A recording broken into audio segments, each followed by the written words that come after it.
Welcome to the Unbridled Creative, where courage meets calling. If you've ever felt that tug in your heart, that whisper that says there's more, but you're stuck in fear, burnout, or maybe just a version of success that doesn't feel like freedom, then this podcast is for you. And we're here to inspire, equip, and empower you to build your business with faith, not fear, and to remind you that your calling is worth chasing. So, let's do this. Moving to a new town can feel overwhelming. You don't know where to go, you don't know what to do, you don't know who to trust. That's where Be Local comes in. Like a best friend, Be Local personally welcomes newcomers and connects them to the best local businesses, restaurants, community events, so they can feel at home faster. And for local business owners, Be Local is like a matchmaker, introducing them to new families who are ready to form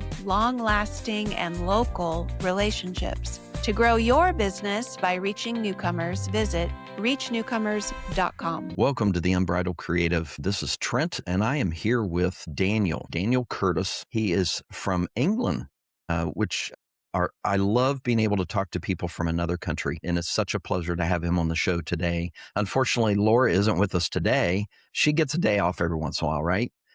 But I wanted to welcome Daniel. But first, I wanted to give an introduction of Daniel. That's a very important factor, just to make sure that you know kind of a little bit of background of his story. And we'll dig into his story, of course. But Daniel joins us today with from a beautiful country, Wales, England. You're in Wales, right? So, yeah, we're not too far away from the English border where I am now, probably 25 minutes or so. But yes, I'm just outside of the capital of Wales, near to Cardiff. Awesome. And if you're like me in the United States, I think England generally, just like when you mentioned United States, even though the country's so large and there's so many different places, but it's just a pleasure having you on today. And I'm excited to have you with us and share a little bit about your remarkable journey. And it truly is. And we're going to dig into some of your story and things that were revealed to you later in life. But Daniel is a composer, performer, speaker, and storyteller who explores creativity, resilience, identity, and hope. Those are some great words. His large-scale charity campaigns have reached millions around the world and featured renowned artists, including Sir Paul McCartney.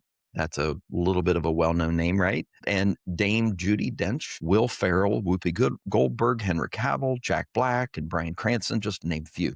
And his music has been performed at iconic venues such as the Royal Albert Hall and the London Palladium.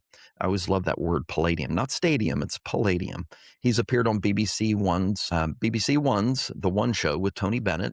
His music has been broadcasted multiple times on BBC Radio 2, and he's performed at the West End Live and Trafalgar Square, and his work has taken him into some of the UK's most remarkable settings, including several royal palaces. Today, Daniel uses music, storytelling, and speaking to help people rediscover their identity, purpose, and voice through one powerful question. Who were you before the world told you who to be? And I love that question. Of course, we're going to dig into that because I love that question. That is, Daniel is truly an unbridled creative, even before I knew him. And Daniel is it's truly a pleasure to have you with us today. And we're looking forward to helping listeners get to know you, hear your heart, and learn from the experiences that have shaped your journey. And it sounds like we have many great things to cover today that truly identify you as the Unbridled Creative. And welcome to the show, Daniel. It's my pleasure and privilege. Thank you for having me. I'm looking forward to this. Absolutely. And if you follow, actually give us your Instagram handle, because on his Instagram page, he's got a ton of followers, and he's got a lot of great advice, encouraging. And one thing you'll notice about Daniel, he's very spirited, and it will encourage you and hype you up. And I encourage you to follow his page. What is your page name? So I've kept everything the same. So it's at Daniel Curtis HQ on all social media. And the website is danielcurtishq.com. I've tried to streamline so I don't forget. Yeah, exactly. People think it's so they won't forget. Really, it's so we don't forget. No, absolutely. It's all about me. It's all about me. Yeah, right.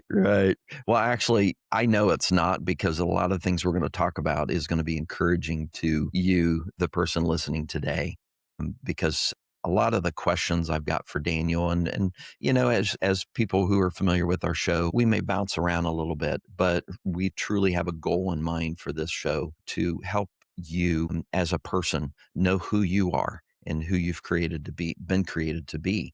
So I would say, Daniel, my first question for you is for people who are meeting you for the first time, tell us a little bit about who you are and what life looks like for you right now. I think this is a question that can be answered in many different ways. But I like to answer this incredibly honestly and say that I am someone who's incredibly vulnerable, someone who gets anxious, who gets frustrated, lacks patience. I'm someone who has a complex within them that worries that if they can't help enough people or do enough good things in their life, that basically they're going to be at the end of their life and thinking, I should have done more. I am someone who has had abandonment issues, seen rejection and bullying, but has found hope, joy, peace in a variety of different ways.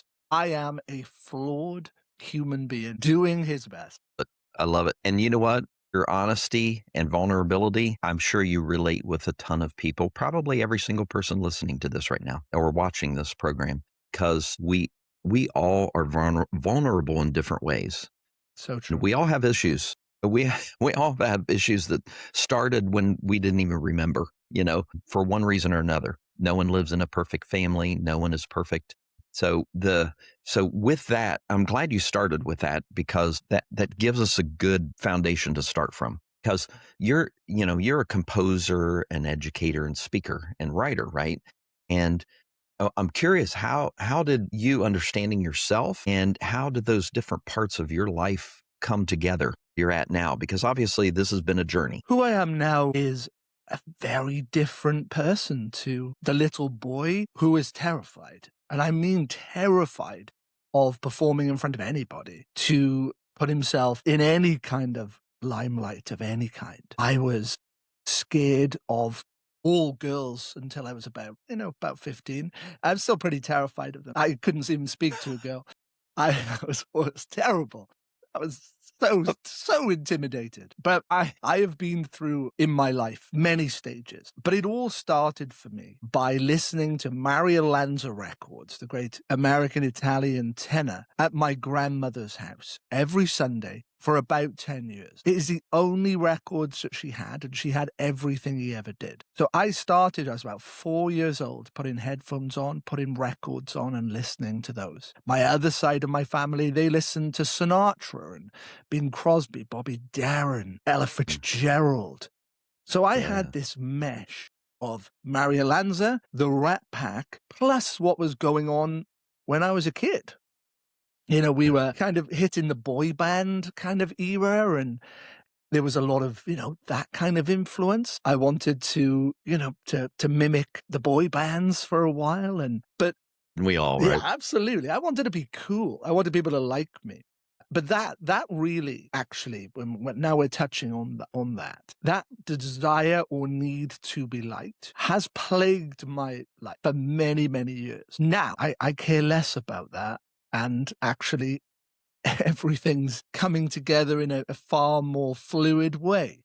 But I think I've always been a creative person. No question about that. I've never had it easy. So, for example, I never got up on stage and it all just worked. I never had that kind of American Idol kind of moment where you walk out and suddenly this person is transformed into some mega star and they're confident and slick and the world knows their name and wants to kind of be part of their story. That was never my story. My story was going and doing my first ever performance and shaking like a leaf on a tree on a very, very windy day. I thought I was going to have a heart attack. Honestly, I was so scared. And I did it again. And I did it again. And slowly it got easier. Slowly things improved. But I was a wreck. It was not something that came natural to me. That kind of stage performance. I could get the singing. The singing was fine. But everything else. I used to go to my friend's house and they would say to me, sing for my mum. sing for my auntie. And I would go sit on the stairs out of view and sing so that they didn't have to look at me. That's how Hmm. terrified I was. But something inside of me was like, no, music is for you. Music is for you. Keep pushing through. Keep going. Keep going. And songwriting became something that was just part of who I was. Many people think very differently. I do think in music. So when I play a piano, I hear an orchestra.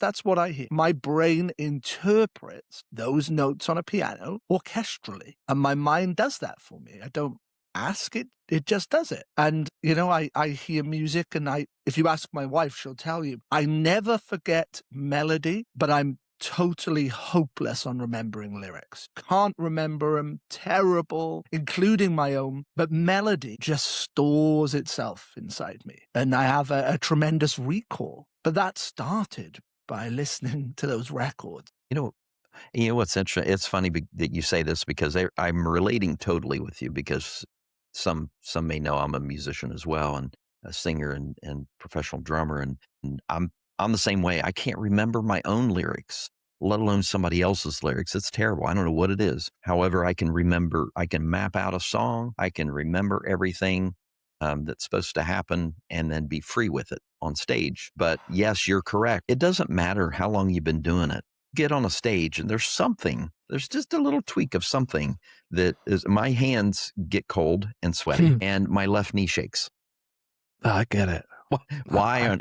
Now, it. when I'm playing drums, not so much because I'm moving around, but it's usually rooted in what you said. It's usually based upon what we're thinking in our minds. We want to do well. We don't want to mess up.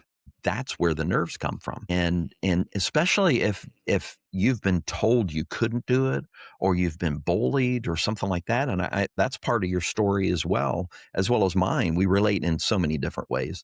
But if you think back to yourself as a kid, what were you like before life started putting labels on you? You mentioned you've been born creative and everything, but life does that. It starts putting labels or stickers on you saying this is what you are.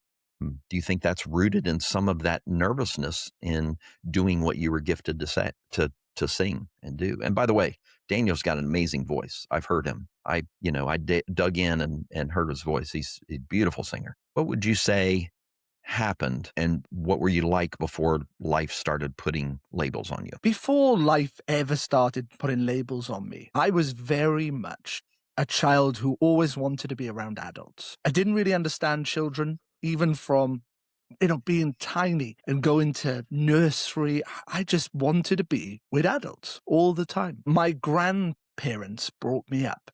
So I was a generation removed. I was brought up old-fashioned. I also wanted to be like Superman. I had Clark Kent glasses, and I mean the Chris Reeve ones now, the big glasses. The most uncool, unattractive glasses you could get. And I had those and this mop of curly ginger hair, big ginger hair. And I was always the last to be picked at sport. Even though, I got pretty good, but I was born with a turn in my eye, which meant I was a bit clumsy, and I'm still clumsy and uncoordinated. I wasn't the perfect kind of version of what you might think is the stereotypical, let's be a performer, let's get up on stage. And I've had those moments where I've got to go up on stage in front of 12,000 people and be like a rock star and sing and have an audience sing back to me. How that kid, that ginger-headed kid with the big glasses who wanted to be like Superman, ever got from being so utterly terrified to that place of performing in those environments is unbelievable to me, because what a crazy journey that was. But I was just honestly so vulnerable, so genuinely fragile that I just wanted friends and I had none. I wasn't accepted by anybody. I was super vulnerable, super scared. I didn't understand why I was so repulsive, really, to everybody, because that's the way it seemed, that I was just not lovable, not likable, that I was odd, weird, freaky, annoying, all of these words, disgusting. And those labels started to attach themselves to me and get inside my head. And for years, I felt substandard, utterly. And there were moments I would never have hurt myself. I would never have taken my life. But there were moments where I felt that despair, that desperation. I certainly felt that. And sadly, so many people have. I know it's something that so many people have felt. Such a common thing. There's a great kids book that we read to our children as they were growing up I forget what it was called, but it was these characters that had stickers that everybody around them would put stickers on them, which represented labels. Those stickers, what happened throughout the book, that kid was feeling labeled by everyone around them.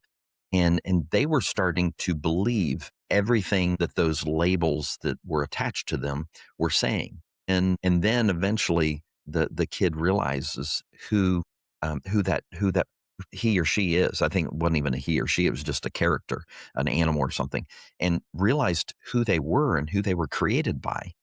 And their creator didn't create them that way with all those labels. That wasn't the intent. That was what other people said, and it had nothing to do with the way they were created. What a great book, especially to read a kid. Yeah, it's beautiful, and it's such a simple message. But and by the way, we've got to compare pictures someday when we were in 8th grade. Because I had curly hair, the dark, big black glasses and braces for 6 years. Yeah. we share many things in common. That's right.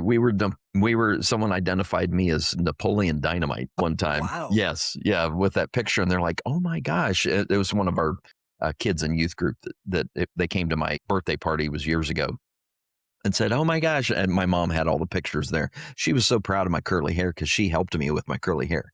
My grandmother was the same. It came from her, the ginger hair, the curly hair. And, and there was something, I don't think it came over to the States, but I could be wrong. There was someone called the Milky Bar Kid. And it was this country and western kid with, this curly ginger hair who was going, the Milky Bars are on me. And I just looked just like him. And, this Milky Bar Kid. And it was always on the advert. And every time you saw it, you were like, oh. But another label, right? 100%. Yeah. 100%. What's interesting is the connection there between the labels that others created on the outside, the stickers they were placing on us. That gets to you. I don't care how so true, how confident you are of yourself, it gets to you. It really does. And did you, when you were younger or even into older years, did you feel like it was safer just to stay quiet and to stay small at that point? I missed a third of a school year because I just didn't want to go in. So I had genuine stomach pains, no question about it. But I wasn't ill in the sense of having a tumor or some type of terrible condition. It was genuine anxiety, genuine fear. And I didn't want to go because I was so scared what each day would be like. And I made myself ill. There were days, don't get me wrong, I made up being ill. I remember a very specific moment going outside my grandmother's door and coughing in the night repeatedly for a period of time, so that in the morning I got a terrible cough. And she'd be like, yeah, I heard you in the night. And, sure you did that. Absolutely. I didn't have a cough. There was nothing wrong with me. But, I needed a different excuse. But as I got older and we moved to a bigger school, a comprehensive. So, we're talking about the school when you go about 12, 13, that kind of bigger school.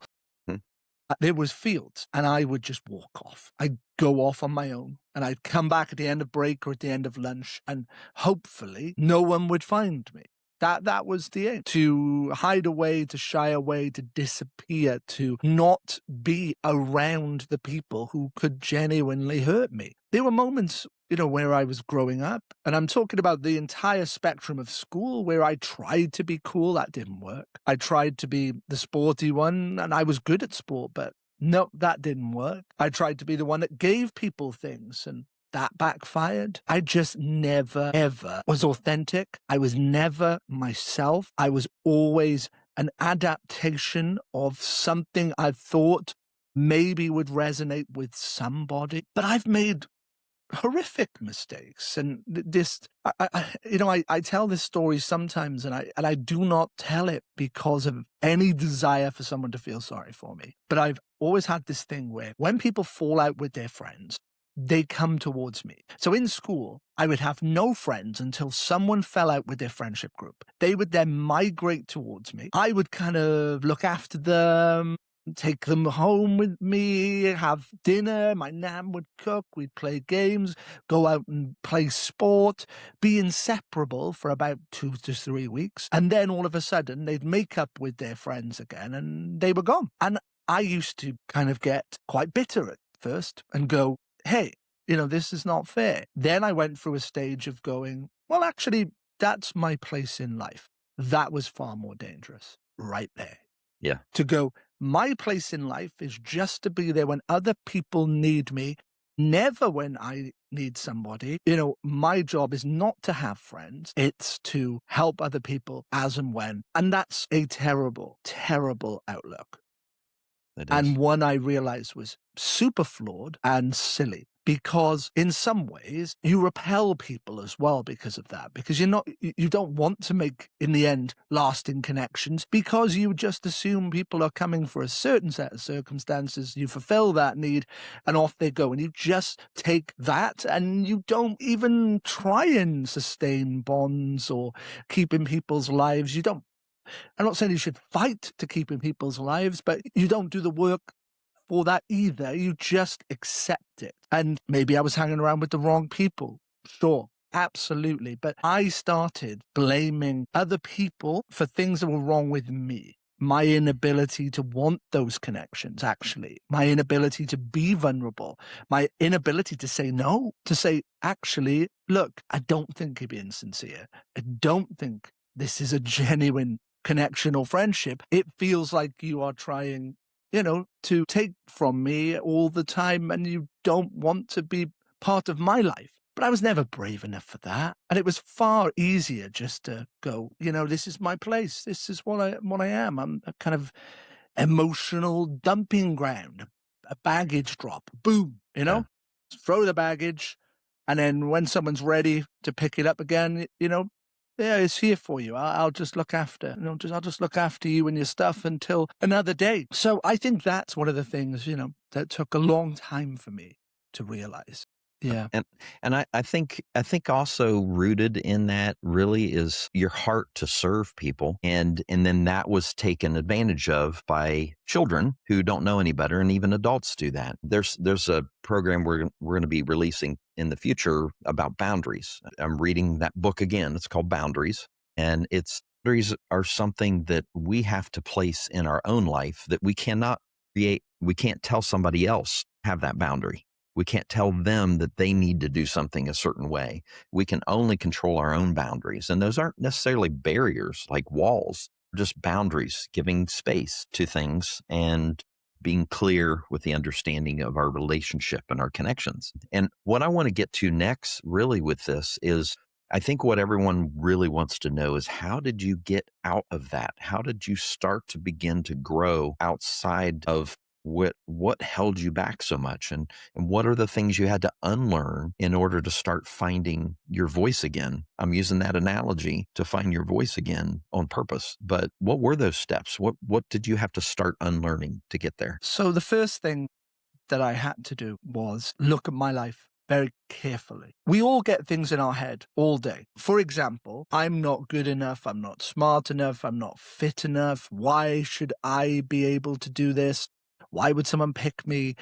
I'm not, etc. Add the words in. So I started doing something which challenged that. So I would write down the emotion and the thought. I am not good enough to get that job. That's the feeling. I am not good enough to get that job. So then on the other side, you write, well, I've got 10 years experience. I've done the degree. I've had all kinds of experiences in my life which make me perfectly qualified for this position. I've managed a team. I've done X, Y, and Z. And you challenge the thought. So next time that thought comes up, It's good. I'm not good enough to get a new job. Actually, I've got the degree, I've got the experience, and you challenge that. And it takes a long time to chisel out that stuff. And I still get it now. Yeah.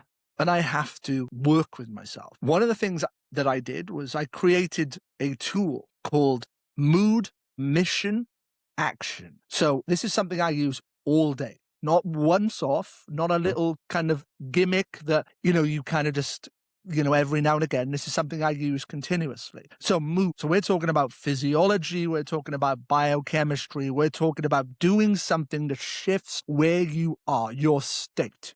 So Tony Robbins, all of his work is rooted in state physiology. So, how do we do that? However you want. Run, jog, jump, dance, sing, whatever. Get up, do something. Even moving to the other side of the room is something. It does. And even these power poses that Harvard have done based on Tony Robbins' work, which are, just changing and acting a bit like Superman or Supergirl or, have been proven to change people's physiology. So you have to change your state. For me, that's dancing like a fool. If I get up and dance around to, I have a couple of songs that I particularly like, and I get up and I dance like an idiot. And yes, some days I feel like dancing 0%, but I do it. Get up, move. Yeah. So I mood. love it. Mood is that. Mission. So this is your purpose. Yes, but break it down. Next right thing. This comes from John Deloney. John Deloney talks about this, Dr. John Deloney, constantly. What is the next right thing to do? Not the next 100 things, the next right thing. Send the email. Make the call. Go see the friend. Put your shoes on. Go to the gym. Whatever it is that's holding you back. What's the next thing? So mood, change physiology, next right thing. Action speaks for itself. Do it. Action leads to momentum. Momentum leads to growth. So mood, mission, action. Okay. I'm there. Now it's dropping again. Mood, mission, action. And I repeat. But aside from those tools, what really was it all about? Abandonment issues. My father was the polar opposite to me and you in school. This guy could have had any woman he wanted, and he picked a fair few of them. He was strong, well-built, muscular, incredible at sport, played a guitar, could sing, charming, attractive, had it all. Every damn thing that you could want, as a child, that I aspired. Everybody liked him. Everyone wanted to be his friend. Everyone was a bit intimidated by him. And he was the king in school. That was his place. And I was the opposite. And as I said, I was brought up with my grandparents, and there are lots of reasons for that, but my father was never around. He was never in my life. He did not show up for me. And I desperately wanted him to just say, I love you. I'm proud of you. I know you're going through a lot. And I think I always felt he was ashamed of me, that he never wanted that connection. And, no matter what I did to try and prove myself, it was never good enough, ever. Mhm. And, he never understood me, and he doesn't understand me to this day. And I wish him no ill will of any kind. And, he didn't really have a relationship with my two sisters. He has other children now. And, he's had a different life with them, and I'm glad of that. And I had a better life because he was not in my life. But I didn't realize how much damage that had created, how much it had broken me inside. And that took years to truly admit. Of course I knew some of this stuff existed, but I didn't understand the extent. It was a dark cavern inbuilt into my very being. Rooted. That made everything around it toxic. And that is the damage that was created and caused. And until I looked at in the eye, really stared down the barrel, I was always just trying to be someone he would accept. And it didn't matter what I did. It was never going to happen. Because you mentioned something short, a little while ago, which is basically very similar to resentment happens when we expect someone else to act in the way we think we would. Resentment is caused when we expect someone to act in the way we think we would in a situation. So, there was nothing wrong with the little kid hoping that his dad would turn up. But me expecting him to be this person that he was never going to be, that was the healing I had to come to terms with. Really, really good. And what I mean by good is when we go deep into our own, when I say deeply rooted, when we go into those roots, which takes work, takes a lot of digging, literally, to get there and to understand. There's some who have abandonment issues that happen the first 5 months of their life. I mean, 0 to 5 months is a huge period of time for a kid, and it defines the rest of their life, believe it or not, and they don't even know it. So the digging may not be an understanding, but a knowledge of, hey, this happened. So what am I going to do about it? And my expectations upon other people can't be, like you said, it can't be my expectations on that other person. Someone may have a father that was at home all the time that was available, but they were not emotionally available.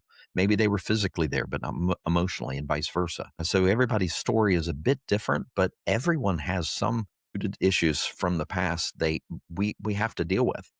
The next question I've got for you is really, you mentioned when we were talking, you mentioned that you were diagnosed with ADD at a later life, which helped you probably understand how your mind worked. What does someone call it when I mention that about myself? That you have fluid intelligence, and Love it. I love that one. I'm like, hey, that makes me sound really smart, you know? So tell me So about true. that a little bit from your ADD diagnosis. How did that help you understand yourself differently than before? I looked into the diagnosis myself. It was not something that people said, oh, go do this. It wasn't that. Mm-hmm. There were two key reasons for it. Right here, One yeah. of them, number one, was my son was diagnosed with ADHD and autism. And I thought to myself, well, wouldn't it be good if he knew that his dad had been through some stuff and understood him, and that we had something in common that actually can make life more difficult. But there are also things about it which are very unique and very special as well. But wouldn't that be great if he understood that I understood him, you know? So I thought that's one thing. And the other thing was purely self. And that was all about working out why this kid went to school and had a mind that was going all over the place. You know, it was just like, you know, John, was like arcade machines and the things bounce, you know, it's flicking off the little ball of the, you know, bing, bing, bing, bing, bing, bing. You know, that was my brain. It was all over the place. And I wanted to know why I was doing things that I did. And now I went in there a bit, you know, quite self-assured. This is what I want. It was a transactional moment. This is what I require. You shall do your test. You will give me the answer. I shall walk away. We shall shake hands. Thank you very much. You know, that is not what happened. This psychiatrist, who is an absolute expert in their field, said to me, stop it. And I said, okay. She said, listen to me. You are a tremendous actor. And I was like, well, you know, how do you respond to that? Thanks. You are a tremendous actor and you have bluffed people your whole life, but you do not bluff me. Stop. And I was like, damn. She said, you are a high functioning person. You have this ridiculous IQ, but you are an actor and you must stop now. And I was like, okay. She said, listen to me. Actors go on stage every night and they get paid a lot of money and they come off and they drop the character. They do not go home singing Bring Him Home and One Day More when they leave the theatre. They do not go on the tube enacting Jean Valjean. They quit it because you can't survive playing an acting job really intensely all damn day. And I was like, oh dear, this is not what I thought. And she admitted later, she said, I would never speak to many people the way I spoke to you. I would never do that. You know, I was blunt and I was rude and I was vicious because you needed it. I needed to snap you out of, you know, and she did. It worked. And she was brutal. And this was not a hand-holding kind of like, you know, I'm just going to let you know. She said, you already know you've got, you know, but, you know, you've come here for something you already know because you've already worked it out. You've probably done the test at home, haven't you? And I'm like, yeah. You know, right. Yeah. Yeah. I did it, yeah. You know, and she said, you know, what is it you want from me? What is it you want? Do you want permission for something? What do you want? And I was like, reassurance. She said, no, you don't want reassurance. What is it you want? Do you want me to tell you it's okay? And, so I was like, I have no idea really what I want. So she tells, I'm going to tell you something then. She said, because you have no idea most people have no idea why they're seeking these diagnoses. Said, listen to me. You have two choices now, and that's it. Choice one, leave, go moan to everybody. Just go out, tell everyone you've got this diagnosis now, right? It explains a load of stuff. Every time you get in a tricky situation, stick your hand up and say, I've got AD, name the thing you've got. That's your first choice. If you want to do that, go do it. Or take the information and change your life. Leave here, go find tools that work for you. Go find things that make your life better. Find ways to manage yourself in a way that heals your soul, that makes you relax, because you are constantly like a hamster on a wheel. You have to relax. You've got to slow down. Find some things that work. Some things won't work. Some things you'll think are mad, but go find things and improve your life. So go and mow or go improve your life. Now go away, basically. That was what she said. Off you go. Advice ever right there. I'm glad you told that story of what happened there. And the choice is simple, a simple choice, but it's not so simple to walk through it. Right? So you can't change all at once. Like you said before, you weren't able to change all at once, but you found methods to through life, like the mood, mission, action. Those are things that you can actually have a good, deep understanding of what's happening. And I love the sake of writing something down of what you're feeling. And then what's the alternative? It's like, this is what I feel and this is what is real. And that is such a good thing to do. Every morning I recommend people to journal. Talk to God, just journal. No one's going to read your journal.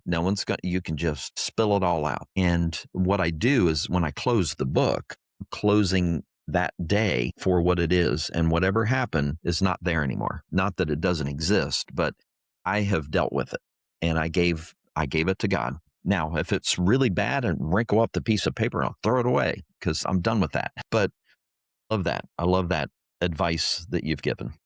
One of the things that a minister or a priest will do, and I do not see many people doing this, is that if you give them a piece of paper where you've written things down, they will bless it and then just burn it. And actually, it's incredible. You go to the church, say to the minister, can you please bless this? I want to move on. And they give you a little prayer themselves, and then they'll light the candle and it'll disappear. It's brilliant. That's why it's good to even do it yourself at home.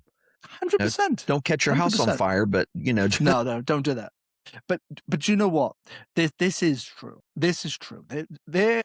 Love is one thing, okay? Love is something powerful. Hate is something very powerful. And they intersect. They intercede. Apathy, that's the problem. Apathy kills. The opposite of faith is not a lack of faith. It is apathy. And apathy is what kills people. Like if you are, let's say you've got this goal to go to the gym. There are those who get up and they're in the flow and they go to the gym. Then there are those people who are like, I'm going to the gym. I really don't want to. I hate the damn gym. And everything's a chore, but they still go, because they're like, oh, I know I need to go out.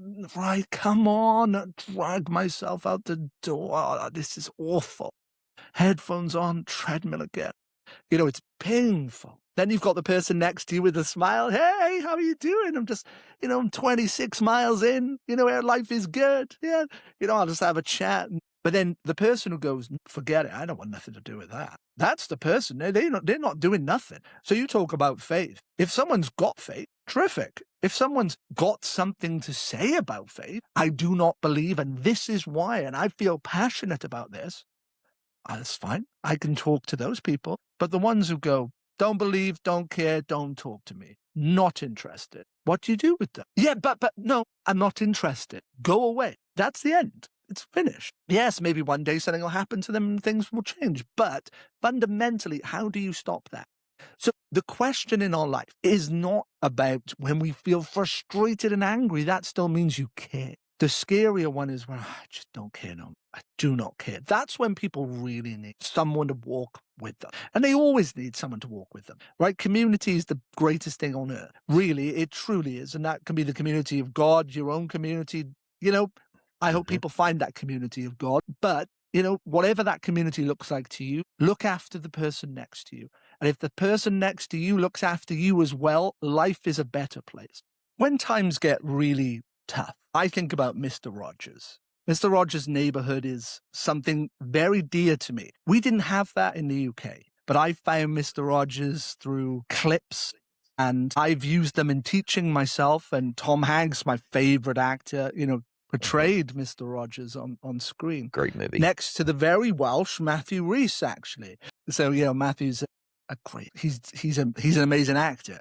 But Mr. Rogers, I often think if it was, COVID-19 and Mr. Rogers had been around, this is what he would have said. We now have an opportunity where all the world is focused on one thing. That's protecting loved ones, protecting the people next to us, protecting our communities. We have a chance to drop the petty squabbles, the fights, the things that divide us. And we now have an opportunity to come together, to fight something that we don't want to fight, but we've been forced to. We've been forced to join hands once more in a life that is so divided and basically come back to those root core values of love and sincere kindness for the people around you, looking after your neighbor, doing good deeds for them, helping, bringing that community back together. And I believe Mr. Rogers would have said something like that. Oh, And no doubt. And that was his brilliance. And he spoke to me. Some people, I'm sure, were like, oh, yeah, that guy on the TV. I get that. Not everybody is for everybody, but he was so kind and sincere. And I think when I look at my life, I needed Mr. Rogers. I needed him. I needed someone to say, you are beautiful the way you are. I needed that message. And you are part of my neighborhood, part of my community. We are friends. I needed those messages. I did. And, people may go, oh, it's very cliche and very, but I think, do you know what? If the world was just a little bit more like that, if we'd have sustained, I think the world had this beautiful opportunity to turn one of the worst disasters in human history, that COVID-19 and the people it took away from us, to maintain after things got back to normal, the things that we practiced whilst we were in the middle of it. Some people still do. Most people will admit, me included, that we don't do quite what we did, some of the things that really worked. But we know we need people. We need understanding. We need compassion. We need care. And if we are able to look after ourselves and the people around us and bring them near to us and trust them and give them the same kind of love that we would give to our family members and just try and break down barriers rather than being in any way responsible for putting up a barrier. Some people will hurt you. Some people will let you down. But it's never about what someone else does. It's about what we do. We respond, yeah. How we respond. Absolutely. True. I love that. I'm glad you brought Mr. Rogers into the equation because it makes all things better. It really does. It really does. Because I grew up, actually my kids grew up with Mr. Rogers. It was great. I would love to close with one question. And one thing I do want to mention before I ask this question is that our listeners, you obviously have listened to our whole intent today was not talking about worldly successes and business successes and successes in the arts and things like that. Although Daniel's had successes, doesn't really matter. What we're digging into is the root of everything. That's why we say the word, let's dig in, because we want to dig into what matters the most and what defines every decision that we make in life, each step that we make. And on the Unbridled Creative, everyone knows that we're fellow believers in Christ, and it's important for us to put him on the pedestal. I've said before, it's like and King of the Hill. You probably played that too, right? Where you're trying to climb up the mountain and take people down. Well, if you put a person up there, you're always trying to take people out. But if you put God up there on the hill, you're trying to help people up there So too. true. That's So what true. we all need. Otherwise, we're going to tear each other down. And that's what has happened to you and happened to me. So my last question, I would love for you to speak to the listener, or someone who feels that their gifts been buried for a long time in what God has created them to do, what would you want them to know before they give up on themselves? Oprah Winfrey, she put this beautifully. She said, life whispers to you, first of all. You'll get a voice in your head or something telling you, you need to do this, you need to do this, or don't do this, don't. Then you don't listen to that. You ignore that advice that's coming in your head. Then it gets louder, and eventually a piano drops on you. That's what happens. You get to the point where you cannot ignore it anymore. And that's the point that we never want to reach. We don't want to get that far, where we are so disconnected from ourselves or what the person that we know we are. There is no advice, and you know this. There's no advice on earth that someone can give you that is really going to have a major effect on you that you do not already know. Yes, I can give you tools and strategies. 100%. That can happen. You know what needs to be done. You know you need to reach out to that friend you haven't contacted for a long time. You know you need to go to church, or you know that you need to make amends with someone in your family. You know that that job is sucking the life out of you. You know all of this. There's no new information that you need. You know it. But that next step of going, I have one life. There is something inside of me that is unique and utterly beautiful. There is no one in the world like you. And whatever happens, that person deserves, they deserve as much as anyone has deserved their opportunity to come out. Les Brown, he put this better than any person I've ever heard, and it haunts me actually. He talks about someone on their deathbed and all of the ghosts of the things that came to us in our life. I came to you. I was your gift. You never took me on. You never pursued that dream. The ghosts just hanging over you. And Les Brown does it in this phenomenal way, and it's like fire and brimstone. You know, he's a phenomenon, but it's just delivered in this, pounds you in the chest.